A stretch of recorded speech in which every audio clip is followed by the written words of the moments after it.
Yo, what's going on? It's B-Boy JUSTROC from Floor Gangs Worldwide and the Mighty Zulu Kingz. Welcome to a brand new episode of A Conversation with Royalties. This time I have two very special guests, all the way from Finland, the Double Trouble from Flomo crew, B-Boy Focus and B-Boy HATSOLO. This interview has been a long time coming, man. Like, I've been really excited to finally be able to reconnect with the two of them. I would say they are two of the most inspirational figures that I have in my b-boy career when it comes to ciphering, and then when it comes to just the approach of a cipher and the mindset of a cipher. I remember just going to Circle Kingz 2008 in Switzerland and just seeing Focus and HATSOLO and the rest of Flomo crew dominating the ciphers, just one in, one out, completely taking over that.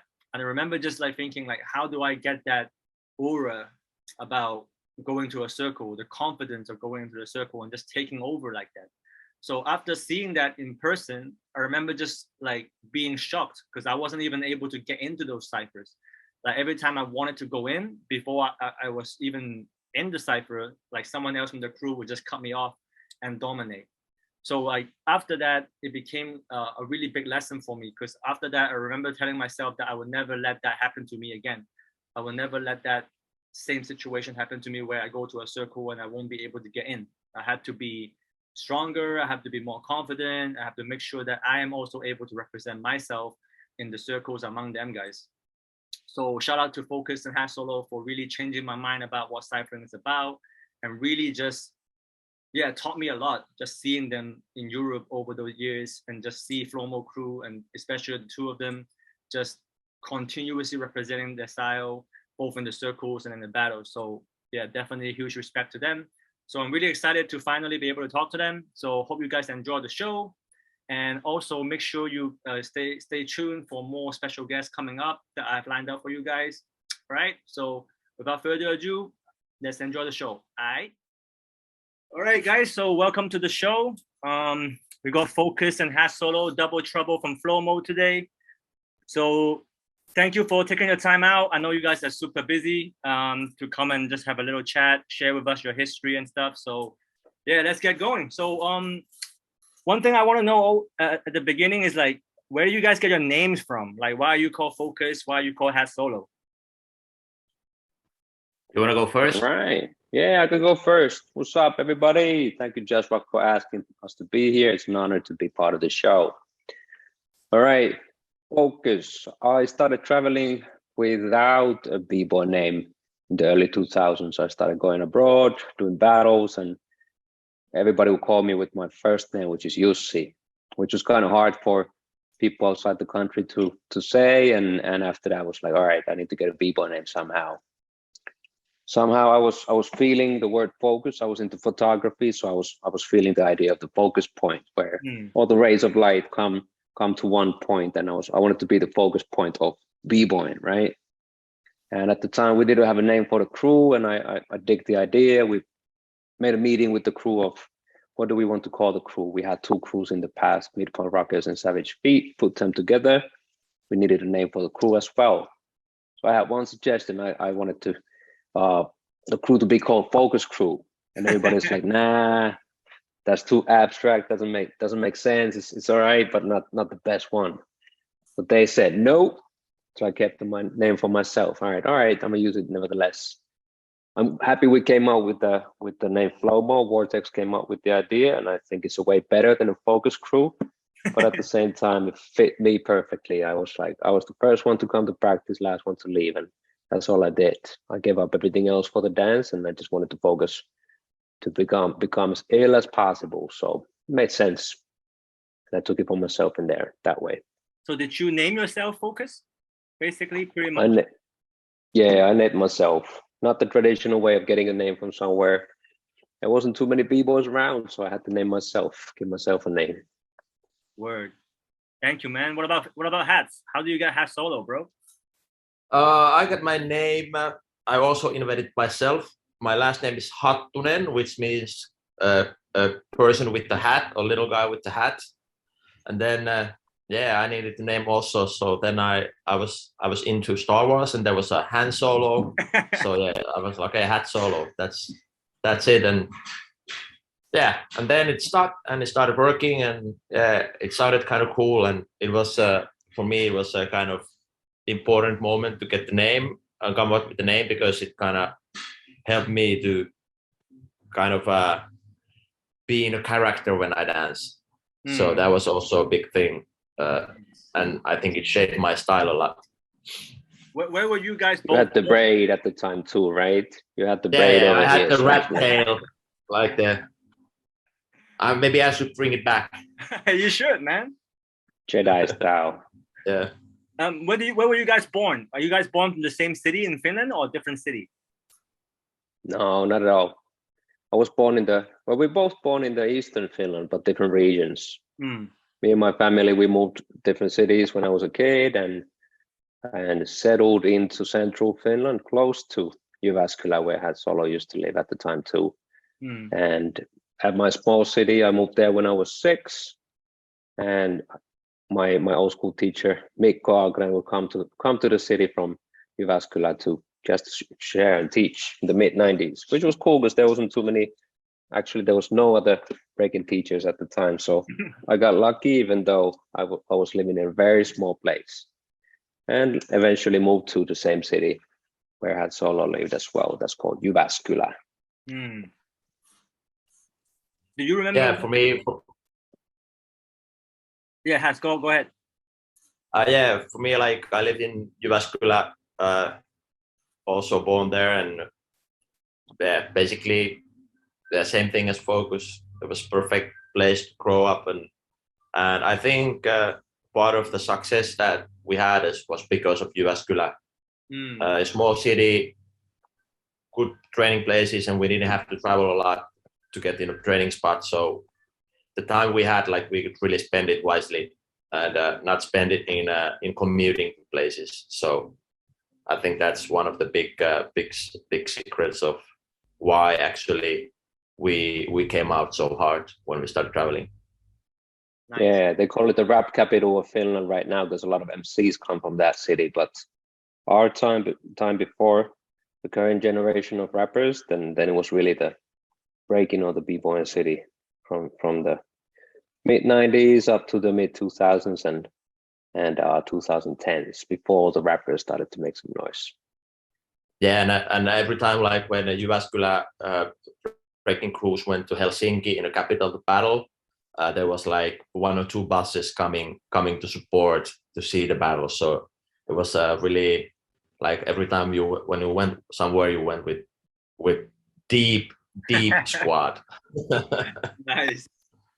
Yeah, that's crazy. If you think about the sizes of the jams at that time, like 200 or 300 people showed up max, and you had 100 people from our city. Oh my Not God. just breakers, but also people supporting and just vibing, being just like fans and supporting. Yeah, hip hop heads, girlfriends, friends, you know, everything. So it was actually pretty beautiful.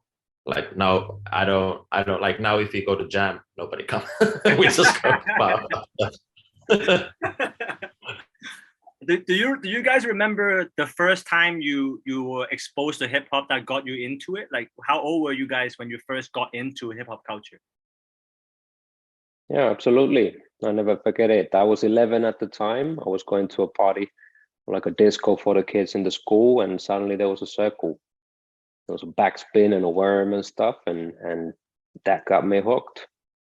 That was the first time I saw it. Yeah, and I'm happy I saw it live right away. So it got the big impact right away after seeing it. Yeah, I have a similar story.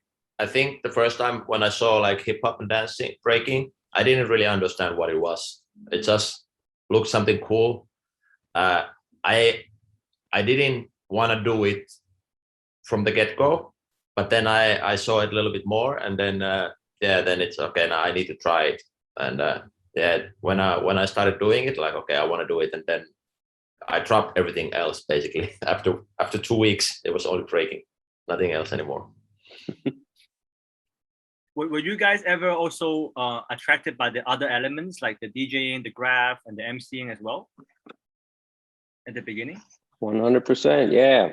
Like back in the 90s, it was a full package that you get. You don't just start to break, but once you get caught up in hip hop, and our teacher gave us movies, Beat Street, Wild Style, Star Wars, and we saw like the whole variety of the culture, and we had to give it a try to every single thing. So we were trying to graph, trying to make rhymes, and trying some rapping as well. I got my first turntables in the 90s too. Nice. So it was like all out, all elements are relative kind of thing right away from the get-go. Like back then, that I don't remember seeing anybody who just breaked. Everybody was a hip hop head straight away. Yeah, I think it was kind of, you did everything, and for me at least, like my friends, we all like wanted to have turntables and a mixer and records, and like somebody got it first, but then somebody got it next, and then you kind of did everything.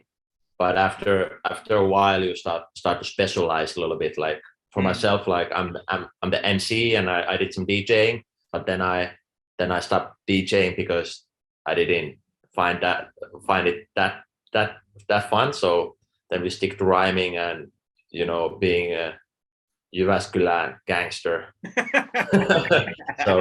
so what we did, like we did the song, and then we burned that to the CD. And then we went to the party and played the song in the party, gave it to the DJ, and then break to that song in the Cypher. So that's like how we did it. So, but those parties were like underage discos. So, but it was cool, you know. What year was this when you guys first start to like seriously got into like breaking and stuff? What year? 90s, early 90s? I got into breaking springtime 1995, so mid-90s. And of course, it took a little bit of time. Like you see something, you're attracted to it, but you don't become dope overnight. Of course. I would say first 1 or 2 years, it was more like giving it a try and trying to find your own style and trying to figure out what is this thing about. So I would say in about 2 years, I was right deep into it and dedicated fully all out. But first couple of years, you kind of give it a shot and see what works for you and what doesn't. Yeah, I started in the end of 98, so a couple of years later. And then the spring of 99, kind of practiced a little bit with Mercy One, actually. And then I went to classes on the fall of 99. And that's kind of the really starting point when I started practicing every day. So, but yeah, that's and late 90s. You Focus, you mentioned there were people teaching you already. So would you guys consider you guys to be the second generation of Finnish breakers? Was there like a first generation before you guys? And like, do you know when the Finnish scene started in terms of breaking? Yeah, 80s scene is beautiful. 80s scene is beautiful out here, and it was pretty quick but intensive. So the footage, of course, we were babies at the time, so we haven't experienced it, but the stories and the footage that people show us, then a lot of crews, a lot of fire, a lot of beef, a lot of battles, a lot of energy in that way, a lot of creativity too.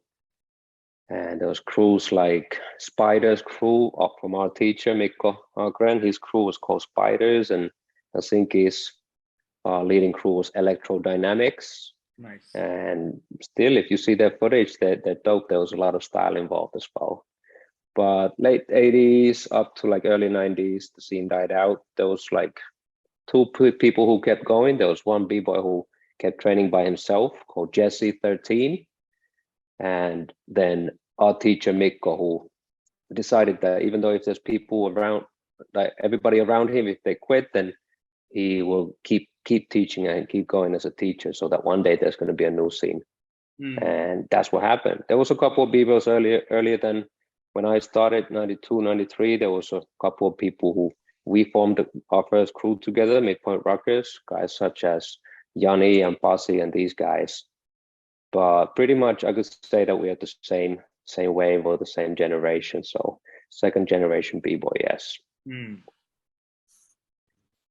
Yeah, I think I'm in a third wave. I don't know if it counts as a generation, but like there was a bunch of people who started like mid-90s, and then us who started like when Bonfunk MCs started coming out. So I think yeah, I count that as a third wave. There was, when I started then, like in our school, I think everybody break for at least 2 weeks. Like it was a crazy time. Like at that time, like the whole Finland at least tried breaking. Oh wow. Yeah, that's pretty much like the second wave. Like when I started, there wasn't too many. There was just, you know, was dead at the time. Yeah. So you couldn't see any breakers anywhere, and you didn't know about any other people in or out the country. There was no connections and nothing like that. So really the second wave was the Bonfunk MCs wave, late 90s to early 2000s. That's when the scene got massive real quick. Yeah, in our school we had like, only in our school we had like maybe 5-6 crews maybe for like 6 months. and we had to, like, because we were the oldest crew in our school, so we had to find like this is our training spot, you can't train here. So it was inside of the school, but that lasted for like a couple months. So so yeah. But then like a few kept breaking, and some of them, like me and myself and Mercy One and a bunch of others, they still break. So it was in a way we experienced the beach street. but like in Jyväskylä.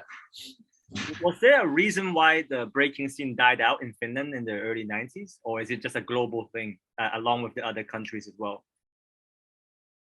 I think it's a global thing. Yeah, no one specific reason for it. Same reason here as everywhere else.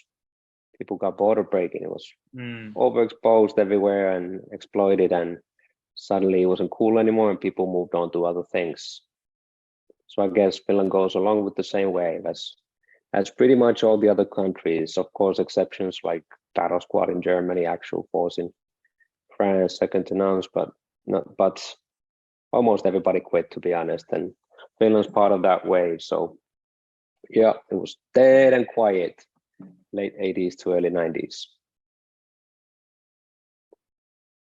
Was Bonfunk MC like a group from Finland? Yeah, so Bonfire Games is a group, music group by BOW Raymond, who's also a b-boy from the 80s. He's an old school b-boy who's also a graph writer and a rapper, so all out hip hop head. He made his career making records in the 80s and 90s, and late 90s they had a new kind of twist to it, so they put together with a producer called JS16, who makes more music for clubs and stuff. So they formed, like, combined the two styles, old school rhyming style and the club music, put it together and added b-boy and breaking related lyrics and breakers on the music videos, and that was the mix that made them famous. But yeah, the most successful Finnish music group probably ever. It was like the #1 selling single in 2001, if I remember right. Freestyle, the hit single. And even today, like if you go to YouTube and search for breakdance, that's the #1 video that you get when it comes to views. Easily, like that's 300 million, and the next one is like 90. So the impact was huge globally too. But that's quite unique, because so when you guys said to us, like, so Bonfunk MC was pretty much responsible for the second wave of breaking coming back after dying down, right? So that's a very unique thing for Finland, because it's a Finnish group, the music coming from Finland. So that's very unique to Finland as a scene. Yeah, definitely. Yeah. Like, and it like when you saw the dancers in the music videos, and then you went to see them live somewhere, and already, like, me and my crew were already like 6 months of breaking or something like this. And we always wished that the dancers would come down from the stage and then we could battle. So we went always see we went always to watch the show, just because they were the stars kind of in Finland at that time. So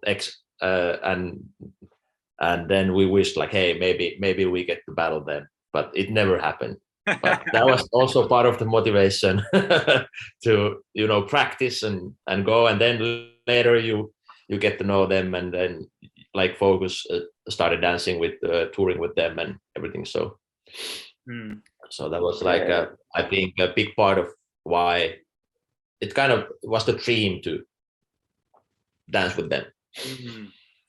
Yeah, us too. Like my crew at the time, Midpoint Rockers, we thought we had mad beef with these guys. It's like, nah, they're on the same stage and whatever. If we go to an event, nobody says hi to each other. It's like stand in the corner and just hold your own. But after a little while, we realized, all right, we're doing pretty similar things. We have the same passion. We want to have the same drive to make it outside the country. So, hey, after we started speaking, it was all just made sense. There was chemistry, and we decided to join forces, do some shows together, and actually start making some battles together. But the impact is big for the crew.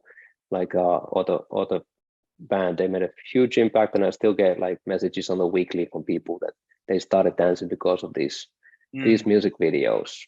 And of course, before them, like Run DMC, It's Like That was a big hit, 97, and they had Cool Joe, Asia One, and everybody else. They made a big impact to the world, but so did Bonfire a couple years later. You mentioned crew. So when did you guys first meet? So at the beginning, your crew is kind of beefing with Hat's crew. So when did you guys like meet officially and start to kind of like build and connect and become crewmates eventually? Yeah, we have two sides on this story, so we can tell the same story with different angles. You go ahead, you can start. Yeah, like we were the like younger kids, me and my crew, and Focus and his crew, Midpoint Rockers. They were like the big names of the city. And first time I think I saw Focus, and everybody was like, because we took the beginners class at Mikko's, our teachers, beginners class, and then they started like Midpoint Rockers, so Focus and them started showing up to like in the end of the class because they have their own training session after. And then we started, okay, these are the guys, and we stuck around a little bit, trying to behind the corner see what they're doing and see the crazy moves, and maybe Focus so like swipes or 90s or something like this, and we're like, oh, that's crazy. And then that was like the beginning. That was the first time I remember. And then you saw like in the parties there was some ciphers and stuff like this, but after a couple of years, I think my crew, they like, not everybody took it so serious anymore, and even with Focus it was the same thing.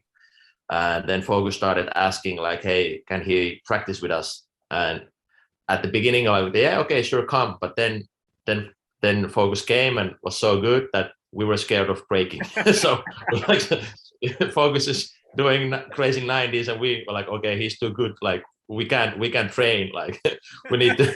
So then next time Focus calls like, hey, you guys practicing today? We're like, no, we're not practicing today. And then we were practicing in the park, and Focus comes, walks by the park, and we're like dancing there the whole day. And they're like, okay. But little by little, like it became more comfortable, and we became friends, and the practicing was like, okay, hey, let's do it together. And then yeah, that's how we started hanging out and training more together. Nice.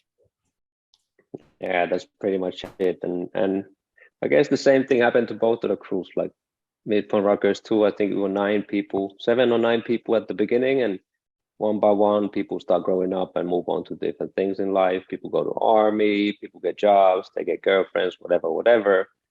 Then interest kind of shift. So suddenly you realize like, all right, there's not too many breakers around, I need to find some more. And I guess after that happened to Hats too, then it made sense, like, oh shit, we need some more people with the practice.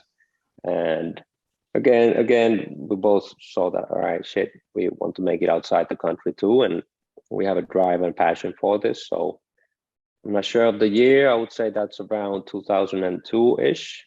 Did I get it right? 2003? Yeah, something like that. Something like that. And is this how Flomo kind of almost like that's how it kind of rolled into Flomo Crew eventually? Well, Flomo was already formed in 2002 from the two crews that we had, Midpoint Rockers and Savage P. And the people who were left from these crews, we got united. And so that's a little bit earlier, that's 2002. And then we started doing some battles and then we started doing some more battles, and HATSOLO got to be part of the battles at first as well. And it clicked, it took a long time, but then again, I believe that a crew is something that takes a little time to get into as well. So Hats was doing a bunch of battles before he was an official member, and after everything, after some big battles, it just makes sense that we put more members in. Yeah, I think I did the first battle with Flomo 2003-ish, something like that. And then, yeah, but it was good time. Like sometimes you hear stories like that the prospect time or whatever is too long, but for me it was good because the role is different. Like I wasn't a full member, or I wasn't a member of the crew, but then I was invited to battle, and but my job was to kind of maybe start the battle or do the intro, but I wasn't like the one who's gonna carry the responsibility of winning. So it was for me it was cool. I learned a lot like about the attitude and how to show up and how to actually battle. And then it was like less stressful for me, and I always thought like, hey, I'm dancing with the best of the Finland, so no matter what I do, it doesn't really matter. And we're still gonna rock, you know. And that was kind of the attitude, and then it helped me to be free on the dance floor. And I'm really thankful for that time, and I think it made me better dancer and better battle cat too. Was perfect mix too. Like everybody's kind of nervous at the battle, meet up with big cats, and it was kind of like an unsaid agreement that HATSOLO goes first and makes a lot of noise and sets the energy level and the bar height right from the get-go. So it's easier for everybody else to jump in after that and kill it when like it's already full steam ahead right from the first rounds. Yeah, and then like I think it's really that also like when I was in Flomo also, like we had good roles in the crew, even when we did a lot of like 2-on-2s with focus and went all the circle kings and stuff like this. It was great chemistry, and we kind of took the energy of the Cypher or circle because we didn't try to break the same way. We were the same crew, but we brought different elements to the Cypher, and it helped us to be free in what we do. So you didn't have to do everything. You just focus on your thing and make space for the other person next to you. So that flowed beautifully, and I think that's why like we made so much noise in the ciphers, at least, because it wasn't a competition between us. It was more like a cooperation. Hey, I do this, you do this, and then let's work with that. Yeah, and it took a lot of battles to get there too, like doing smaller battles and stepping up battle after battle, losing at first and getting frustrated, getting pissed for judges not voting at us, and then coming back to the next event and be more angry and more having more fire to hunger to take those titles. And that kind of led towards the first Circle Kings. That was like the peak of that streak, and really that opened up so many doors after that battle. Went how it went. I mean, that moved me nicely to the ciphers, because of course you guys, for me anyway, personally, I look up to you guys for a long time just because of the way you guys are in the ciphers. And Has just mentioned a little bit how you guys as a crew would take over circles and take over cipher. Like one of the scariest moments in my b-boy career was just trying to get into a Flomo cipher and failing and couldn't get in, because I remember at UK Champs, it was just you guys just going in one after the other. And that was something that was very inspiring, was scary at the time, but it was very eye-opening for me to see how you guys conduct yourself in a circle as a crew. I've never seen anything like that before. So that mentality of the Cypher, like as a crew, like how did you guys develop that, or was that something that was natural to you guys coming up in the Finnish scene? I think in Europe that time there wasn't any, like when we started traveling, there was no ciphers. There was like the cipher was somebody stretching on a sideline, and then we just started going in, like standing in front of the people who were stretching and dancing, dancing there. At least for that's how it felt for me. Like even in UK times before years, like before that year when we met, like years before, it was like that in a pre-party, people stretching and then nobody dancing. But then we went in the middle of that and started dancing, and that I think that's has a huge part of how we just went every time, and there was no party but we made party, and that was the mentality. Of course, when we went to New York first time, then we're like, okay, you can do it like this way also. So that was a big experience for us also, like seeing K-Mel and all those guys like destroying it in a small cipher and controlling and just the energy and the vibe. But yeah, like in Europe, that's how it was. It wasn't like now, like if you go in an event and there's 10 ciphers. That wasn't the case back then. So yeah, that we have to do it together, and that's how we always dance. Yeah, and I guess I don't know how it developed, but I guess the fuel point was pretty much frustration somehow. Frustration of not making in the competitions. Judging at the time was a little bit different than what it is today. People went with feeling, and early 2000s, people started seeing the blow-ups on the stage, and a lot of people were judging, like seeing something amazing they had never seen before. And at that time, a lot of judges was also just brought back from the 80s, never judged a battle before, and just sit on a judge's bench and haven't been to a jam in 20 years. So it's a little bit different time, and it was frustrating because we believed in what we did, and we thought we were kind of good at it too. So if other people didn't, then we just let the frustration out in the ciphers, battled the people that we lost to in the competitions, and went all out. And after that, battled everybody else too. So I guess the fuel for it was a lot in the frustration. I'm not sure if that's a long-term good resource of energy, but at the same time it had to be let out, and that kind of created the FOMO legacy. Yeah, like we were so different. Like I felt like there was almost nobody dancing, even though like we believed in ourselves. But then you went to major competition and you ask judges after, like, hey, why did we lose? And the answer is like, the other guys were dancing like they have rockets in their asses. I'm like, okay, cool, thanks. So that sets the tone. And then, okay, let's go to Cypher. Let's kill it there. I mean, one of the saying that they always say about you guys is you guys always bring the Cypher onto the big stage of a competition. Like, how do you guys see the difference, and do you guys approach competition differently than when you are in a Cypher? Like, do you guys have any particular approach in your mind when you are going to a competition, let's say UK Champs, or when you are in a pre-party Cypher? Like, is there a different approach to you guys when you approach it? I would say back then, no, not at all. Tried to do our same thing everywhere we went. After you did it enough, you understand that maybe an organized stage battle takes certain strategy in order to master. It's not the same thing as a Cypher battle. If you have a bigger stage, of course, you need to use the stage more and have more awareness of everybody that's around you. But back then we didn't have that experience, and we didn't care.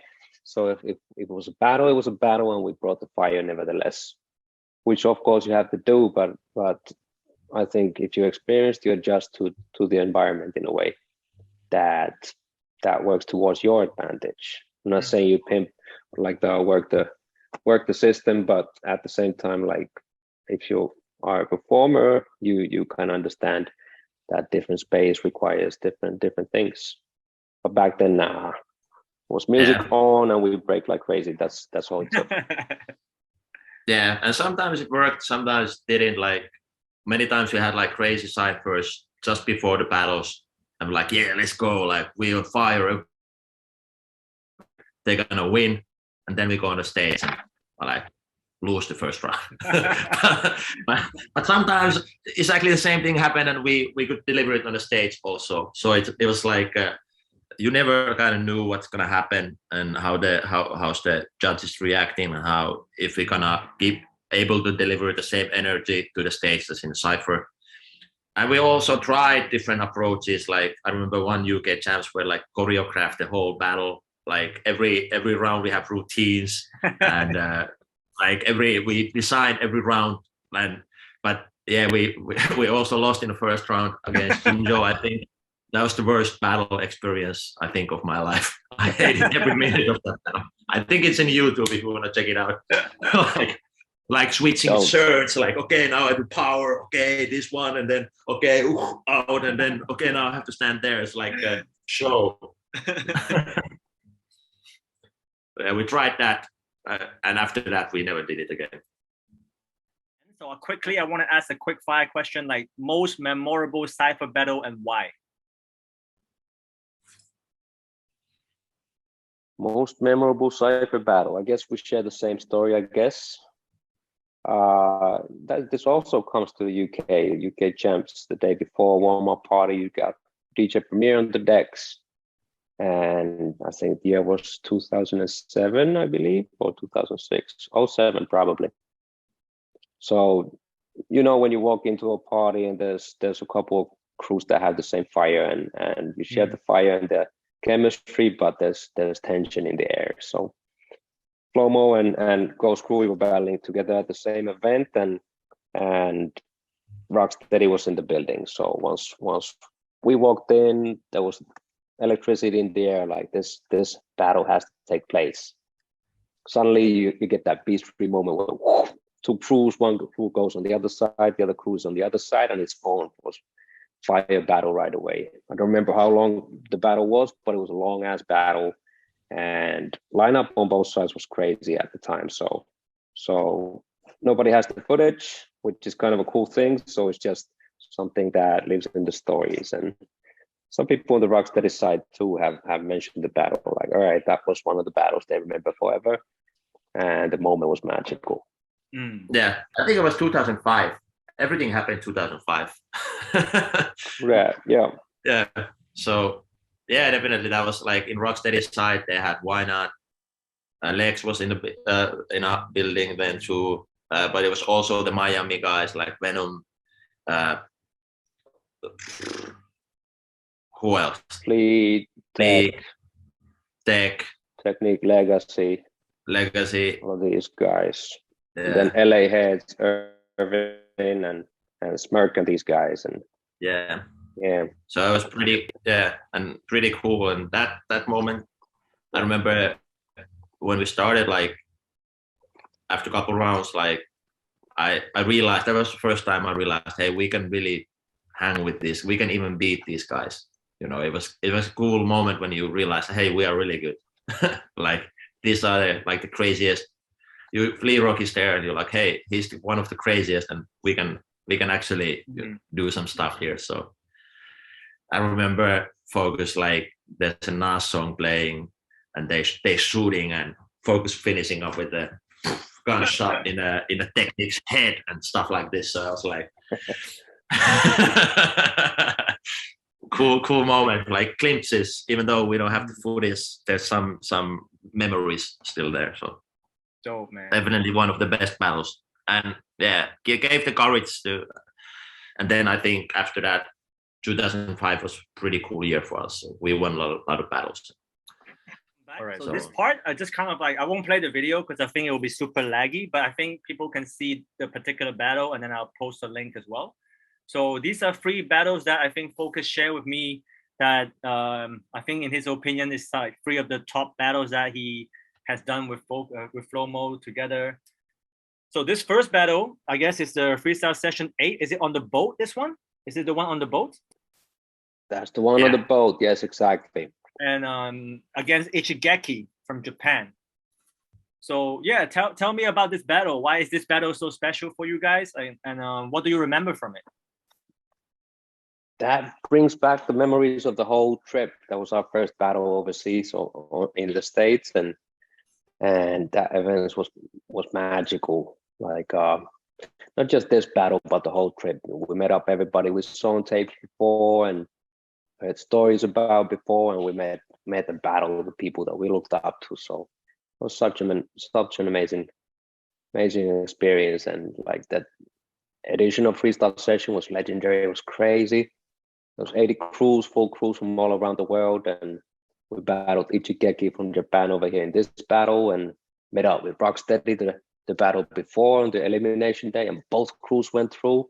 The lineup was banging that year. So I think every battle in this event was one of those battles where you felt like, oh shit, we are finally doing it, and we got skills. People believe in us, and we surprised everybody, and simply such a great, memorable trip. And HATSOLO was also part of the trip. He wasn't in these battles yet, but he battled everybody in the ciphers with Row 1 and everybody else. So yeah, me and Row 1 we were sitting. You can see maybe us in the back there, like on the second floor. We were there sitting and screaming our lungs out for our friends on the floor. So that was definitely one of the craziest trips ever in all aspects. Who was in the lineup for you guys focus in this battle, if you remember? For us, we had some original Flomo members. We had Taya, Vortex, and Antopio, and then Lily, the big girl who's starting the battle, was there, super influential, and she was like the first Finnish breaker to make noise internationally. So we looked up to her, and she was battling lots of the floor and the bigger shows in Battle of the Year and all that. Then Freeze and Elvis Gen 1 from Sweden, most per minute goes crew, they were also battling with us in this exact battle over here. That's and crazy. Kata was there as well. Yeah, I think that's it for like, how far did you guys do in the battle? Like, how far did you guys get? We went all the way up to the top 8. Wow. Lost to Renegades and Headhunters in the top 8. So yeah. That was Rock's right, Wicked, all those guys. Yeah. Nice. And we thought it wasn't fair because it was 2 crews at once, and it was like a super crew that was facing. But then again, we had Freeze and Elvis as well, who weren't part of Flomo, so I guess it's even. Yeah. what were the ciphers like? You mentioned that Hats was ciphering and all that, and you guys are all ciphering. What were the cipher likes in some of the event? That was crazy. That event was dope. That B-Boy Summit was the week after, so you could get 2 of the illest jams with one trip. We stay for 2 weeks, and you get Freestyle Session and B-Boy Summit. So Summit was all about ciphers. Freestyle Session was more about the competition. There was some classic battles, Rocksteady versus Havikoro, classic battle in the ciphers of that event. But Summit was really what was all about the ciphers and trained us on the cipher tape as well. Yeah, and it was pretty cool, like that you get to be like 2 weekends in a row and just see everybody, because everybody, like every crew came and represented in both events, and also a lot of crews from Europe, like Vagabonds and of course us and a bunch of other people. So it was kind of you get the like 1 year of cipher experience in 2 weeks. Nice. Early 2000s. This is 2004, and you can see the clash of styles, the collision of different approaches and styles on this one. Pokemon, I think they had just won Battle of the Year, so they just blew up that year or the year before, and the first prize was flights to Japan for the whole crew. So we met up in the final. It was a heated battle, and 2 against 1 with the votes. So we lost by 1 vote for the flight tickets all the way to Japan for Freestyle Session World Finals. So that sucked. But then we decided to head for Freestyle Session 8 instead. So that was fine. Good experience.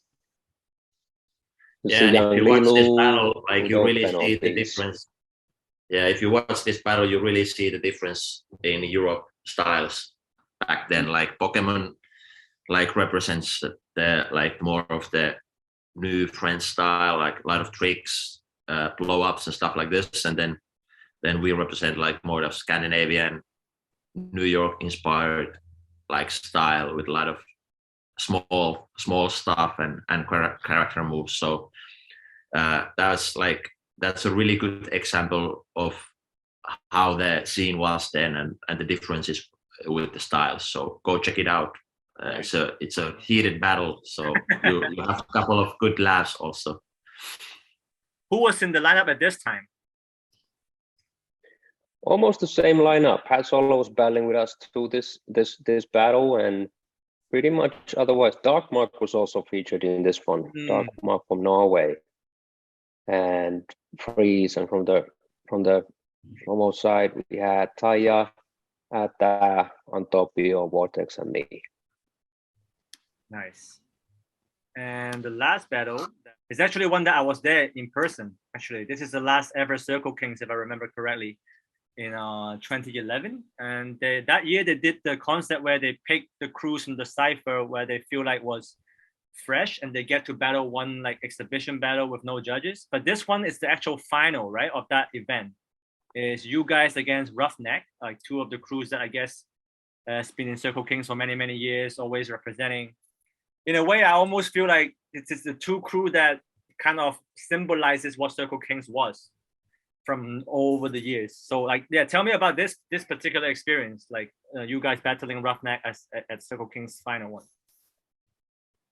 Yeah, Circle Kings was always two on two all the way up to this one. And even in this event, like you had the elimination, everybody signed up for the 2 on 2 and whatnot. But after the 3 hours of the prelims in the ciphers, not 1 or 2, but 3 hours of ciphers for the prelims, we battled for the top 16, top 8 semis. And whenever the final was on, then Amjad, the organizer, said like, all right, let's bring out the whole crews, because we got both build crews over here, and let's make it a classic crew battle. So Flomo against RUFFNECK attack, and we called up everybody, they called up everybody, and that's the last one of the Circle Kings. Circle Kings went on for 7 years, and that's the last edition. So such an ill way to finish that streak, that legacy of Circle Kings like this. And after the battle, Amjad was like, all right, we can't decide a winner. Both crews get the crowns.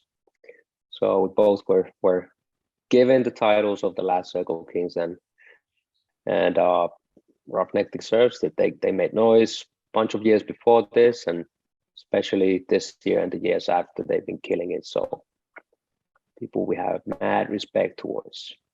And we already battled in circles, by the way, in the prelims. Yeah, we had that's the two also battles same day. Yeah, so that's also in the battle. YouTube if you want to check that, like the Cypher battle. Yeah, and that was also like because that like Circle Kings was kind of the highlight of the year, all like for so many years for us. So that was kind of the retirement year for us, like at least how we talk, like this is the last one we do, and then we quit. not breaking, but you know, maybe competing. And I was like, yeah, I'm out of competing after this one, but still be here. But but that was the plan. Yeah, today that day, the slogan of the day was "Today is a good day to die." Yeah. You left all that you had on the dance floor, and if there was no battles after that, we were completely happy and fine with that.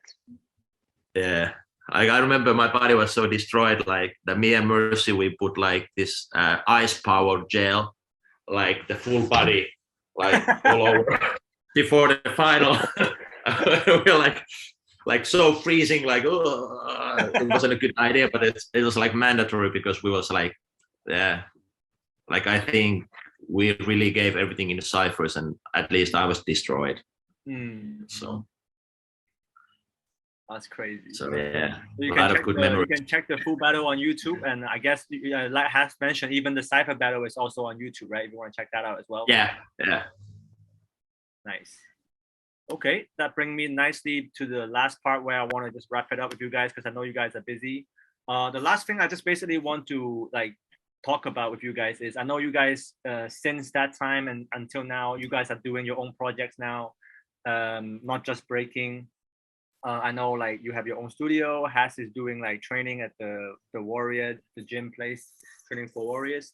Like, what do you guys have in terms of plan for the future? Because you know a lot of things has changed over the years. Both of you are involved with the Breaking Olympics. One as an athlete, and I know Focus is a coach and judge as well. Like, what is up the pipeline for you guys in the future coming up? So many things. So many things. This could take another hour, I guess. But yeah, figuring out how is coaching done for breaking has been an interesting project, and heading towards bigger stages. How do we work in a way that benefits the next generation and the current generation the best is definitely something that's interesting and gives a lot of fire and is dope and fun. Coaching people with B-Boy Dojo, of course, is a big thing. Training teachers globally to teach breaking in a good way is something that's been very fulfilling. And I have a new project I'm working on, a social media platform for breakers. So I already let you test it too. Yeah. The Cypher Space platform. We're hopefully get it ready by the beginning of 2023. So that's another exciting project as well. Yeah, so many cool things. And Hats has some too. Yeah, like I made a decision to invest everything in the breaking until the Olympics. So still try to test like if this 37-year-old body can handle the beating from the floor. And yeah, that's where I'm focusing now. And I feel good. I feel good about it. And then after that, I don't really know. I do a lot of speaking at the moment. So I do a lot of speeches for corporations, companies, and also I'm writing now a book. It's gonna be pretty interesting. So my goal is to get that as a bestseller in New York Times. So that's my goal in terms of work, and I'm pretty confident about it. I feel like I found my voice in a writing sense because of so many years of speaking. So yeah, those are my plans. Trying to simplify life. I have a habit of trying to do more than I'm capable of doing. So I'm relearning that and trying to understand like there's not enough of time or capacity in me to do even all the stuff I want to do, and not to mention about the stuff who like the other people want me to do. So just understand that you are human being, you have some limits. So respect those limits and maybe do less and put more effort on the stuff that you really want to do. So yeah. So yeah, I'm those three things: speaking, breaking, writing. Nice. And Has before we go, last thing, why are you called the White Gorilla? Amjad, the organizer of Circle King, started calling me that. When I entered the dance floor, he's like, "Hey, here comes the White Gorilla," and then I heard that, and then I started stomping like a gorilla, and it became part of my style. And I've been trying to get rid of it, like especially past year, trying to dance really smooth and change it a bit. But for some reason, like the more I try to stay away from it, the more gorilla style moves I ended up creating. So now I don't fight against it. I just go with it now. All right, guys. Thank you so much for your time. Sorry with the technical difficulty at the beginning. I might have to come back and do a part 2, guys. But let's see how this one goes first. Thank you for your time, and I hope you guys have a good class today. And good luck, man, with all the stuff that you guys have planned out. I'm excited to see you guys in person soon with COVID. Once COVID died down, I can come back to Europe again. Thank you, my brother. It's been an honor and a pleasure. Thanks for your time. Thank you for making it happen, and hope to catch you in a Cypher soon. For sure, man. Catch you real soon, y'all. Paper.